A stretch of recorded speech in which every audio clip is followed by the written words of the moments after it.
The moment you tell someone you've saved $100,000 in 2026, you have permanently changed the price of every single thing in your relationship with them. This isn't a metaphor. It is a real, measurable, behavioral shift. You've moved an invisible line inside their head and yours about what's fair to expect, what's normal to spend, and who should be picking up the tab at dinner. And here is the part that is actually going to cost you. The bigger the number you reveal, the more expensive that revelation becomes. Not because people steal from you, but because you change. Your identity changes. Your spending changes to match that identity. And most people don't feel it happening until they look at their portfolio a decade later and wonder where the compounding went. This video is about the mechanics of silence. It's about why financial invisibility is a literal wealth strategy, not just a personality quirk. And specifically, how to think about this if you're in the range of $50,000 to $500,000 in assets, the danger zone, where the pressure to surface is the strongest. Part 1. The submarine philosophy. In the Navy, there's an old saying, "Run silent, run deep." A submarine is a masterpiece of engineering, but its primary weapon isn't its torpedoes. It's its invisibility. The moment a submarine surfaces, the moment it makes a noise that registers on someone's sonar, it becomes a target. Everything that made it powerful, the stealth, the surprise, the ability to move freely, evaporates. Your wealth is a submarine. It compounds best in the dark. It builds options you don't have to explain to anyone. It creates freedom precisely because it is invisible. But we live in 2026, an era of extreme visibility. We have social media algorithms that can estimate the net worth of your background furniture. We have peer groups where transparency is marketed as a virtue. But transparency in your finances is often just a fancy word for vulnerability. Part 2. The $100,000 social contract. Let's talk about Derek. Derek is a 32-year-old software lead making $160,000 a year. He's disciplined. By early 2026, he hits his first $100,000 in a liquid brokerage account. He's proud. At a birthday dinner, he mentions it to his 3 best friends.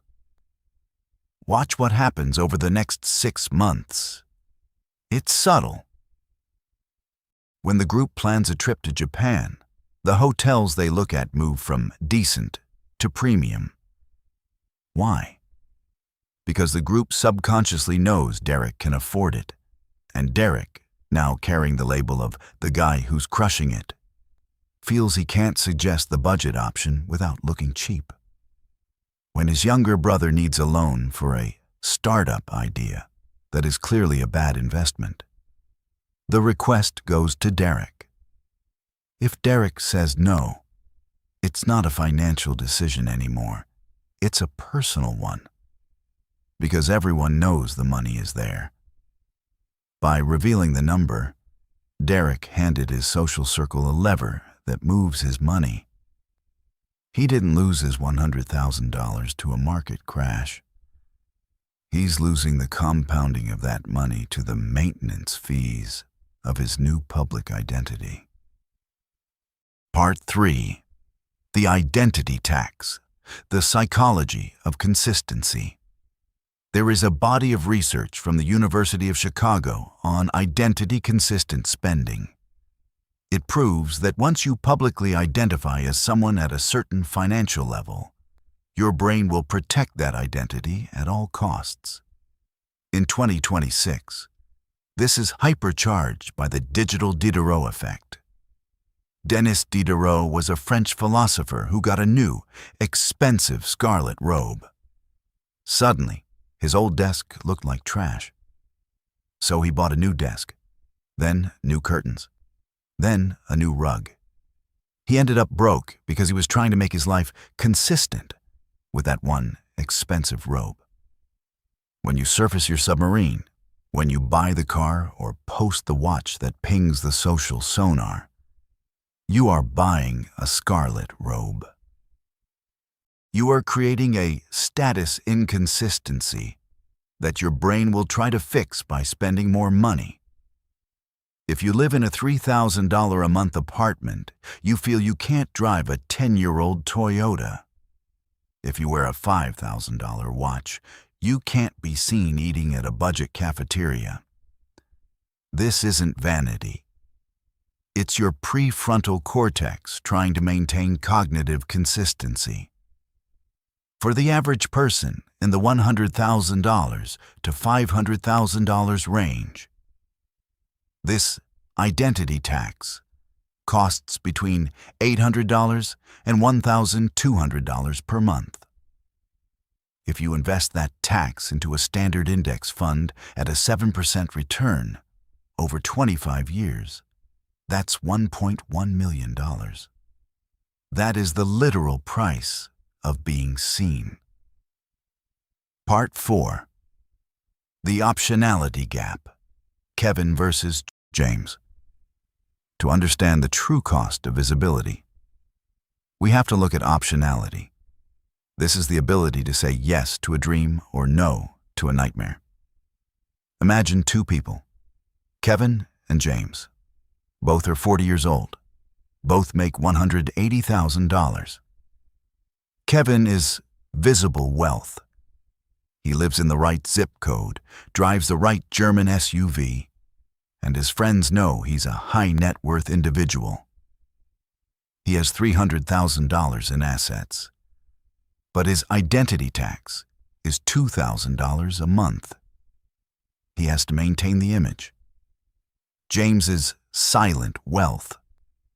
He has $450,000 in assets, but everyone thinks he's just doing okay. He drives a clean 2021 Honda. He shops at the same places he did when he made $60,000. In 2026, their company is acquired, and their roles are changed. Both hate the new management. James looks at his silent submarine and realizes he has 10 years of runway. He quits the next day to start his own consulting firm. He has total leverage because nobody knows how deep his pockets are. Kevin wants to quit, but he can't. He has social debt. If he quits and takes a lower-paying job to start a business, his status will collapse. He's afraid of what his neighbors, his friends, and his family will say. Kevin's money bought him things. James's silence bought him leverage. In any negotiation, the person with the most options and the least visible need has the power. By running silent, James kept his power. By surfacing, Kevin traded his power for applause. Part 5. Managing the sonar. The 2026 audit. So, how do you fix this if you've already surfaced? How do you descend back into the deep? First, you must conduct a visibility audit. Look at your lifestyle through the eyes of a stranger. If someone followed you for a week, what net worth would they assign to you? If that number is higher than your reality, you are in the danger zone. You are paying for a lifestyle you haven't fully earned yet. Second, you must build an invisible floor. This is a bank account or a brokerage that exists entirely outside of your social identity. In 2026, people will ask you about your wins. The correct answer isn't a number. The correct answer is, I'm doing okay, just trying to keep up with inflation. It's a boring answer. It's a gray man answer. And it is the most profitable sentence you will ever speak.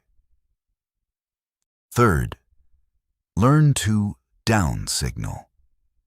There is a unique power in being the person in the room who could buy the building, but is wearing a $20 t-shirt and listening more than talking. Down signaling isn't about being cheap. It's about acoustic stealth. It's about ensuring that when you enter a room, people interact with you, not with your balance sheet. Part 6. The Marcus Protocol. Let's look at one final case study. Marcus.